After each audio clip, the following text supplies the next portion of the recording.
sometime yeah collection call galamsey site eko ka so omo de omba omba den ombema omunkofo na ye de etu His Excellency John Mahama on last election campaign or say omo yati omo gumo galamsey oba oba ye de obeyi sure mebwa okay oh and that's all the evidence what the now can evidence oh No. It was in the public domain. That one thing. What I say, Kofi? You don't need to buttress on this. Sir.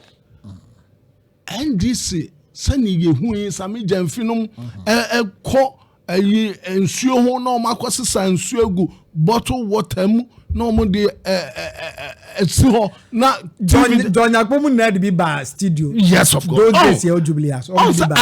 Adie no ye nyina no enye. But yan can say send your name no NDC by within 6 months I call 7 months no send your galamsey no air coso no any Canadian no eyepe or say abosumi nsiape obi de mfie nwotwe wantimi anyawe Kofi obi timi eye dwapade or de mfie be dumiensa be ye dwapade obi de bosomi miensa no ase ni nyina. What I say, any galamsey or da na baby I won't expect to say ye two galamsey any galamsey ye two. Okay. It's a deal organize a person catch me. What I say, Emma ensure you organize a person can say money ye save other projects now. Make us ensure ye nyina no be. Sure. And sign a jazz and why I okay.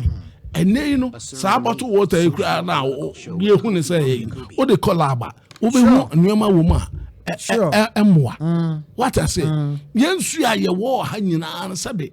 Eni na say. I polluted. And na baby a edi de kono. O se nsuo no so eto ana bufa so a etimi ko omodam no. Sure. Enti the problem and ebeba. And what is the way forward?